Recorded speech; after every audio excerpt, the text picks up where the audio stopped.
Oke, Mbak Ivon, hari ini kita akan membahas salah satu hal yang saya pikir juga menjadi sangat penting ya ketika kita ngomongin bekerja dengan Iya, hati. Karena tekanan kita selama pandemi juga pasti banyak banget seperti aku bilang di awal tadi seperti itu. Nah, salah satu hal yang harus kita lakukan, gimana sih cara bekerja dengan hati? Kadang-kadang kita bekerja karena dibayar, bekerja karena gaji ya, bukan karena hati seperti itu. Nah, yang pertama adalah selesaikan dulu masalah pribadimu.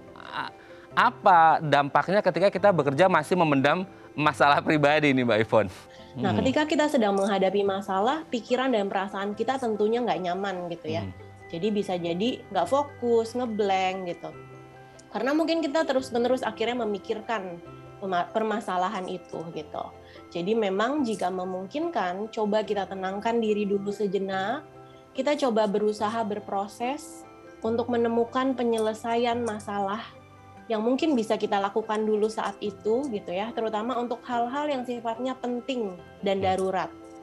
Jika memang posisinya sedang di kantor, kita coba sampaikan, oke, kita coba fokus dulu sama pekerjaannya. Nanti kita diskusi lagi hal yang pribadi itu setelah jam kerja gitu. Oke, kita lanjut poin yang kedua. Mbak Ivon, ini yang juga Ya, betul. sering-sering gitu ya terjadi gitu ya dimanapun. Saya pikir tidak ada satupun kantor yang tidak tidak ada, ini pasti ada gitu. Abaikan ucapan negatif orang lain gitu. Pasti ada satu titik di mana kita diem aja pasti diomongin kan. Nah, sebenarnya ketika kita mengabaikan ini juga penting nggak sih, maksudnya untuk motivasi kita supaya nggak terlalu fokus pada ucapan negatif, atau itu bisa untuk introspeksi diri kita justru malahan, gimana tuh Mbak Ivon?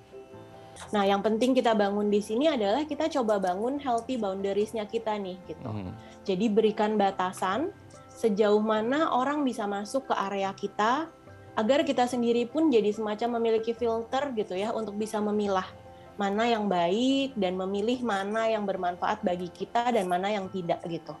Jadi kita tetap bisa berelasi sama orang lain tapi juga nggak mudah terpengaruh gitu. Karena kita punya keyakinan dan punya pegangan sendiri. Karena respons akan selalu ada dan kita tidak bisa mengontrolnya. Itu penting sekali ya. Oke, kita lanjut poin yang selanjutnya. Nah, cari hal positif dari pekerjaanmu. Entah karena ada teman-teman yang suka bisa diajak ketawa hahaha, atau karena pekerjaannya ini passionnya. Ini menjadi penting untuk membuat kita bisa fokus kerja dan bekerjanya dengan sepenuh hati, Mbak Ivon, atau gimana nih? Kita lihat lagi nih sisi positifnya gitu. Contoh, oh ternyata dengan tugas baru ini saya bisa belajar hal baru juga ya gitu ya. Atau misalnya jadi ada pengalaman nih tentang hal ini gitu. Yang akhirnya bisa mengasah kemampuan kita juga gitu.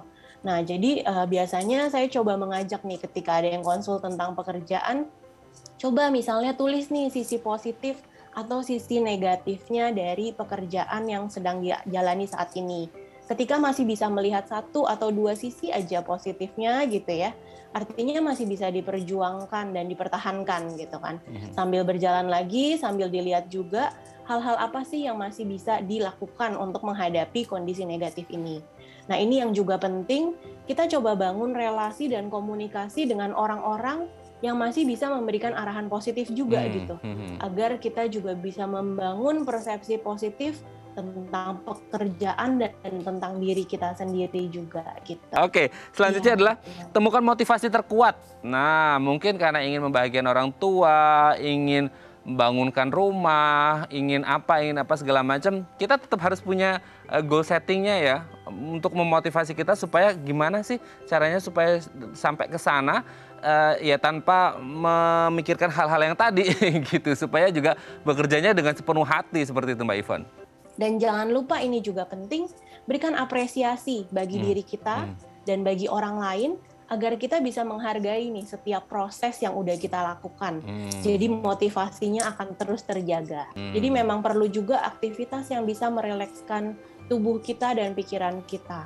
Nah, hmm, selain itu kita juga bisa misalnya hmm, melakukan hal-hal kecil yang membantu kita menjaga kondisi emosi kita. hmm, Misalnya kondisi suasana hati gitu ya, hmm. mengingat keberhasilan atau memori yang pernah kita alami gitu ya, memori indah gitu. sehingga kita bisa jadi tersenyum juga gitu.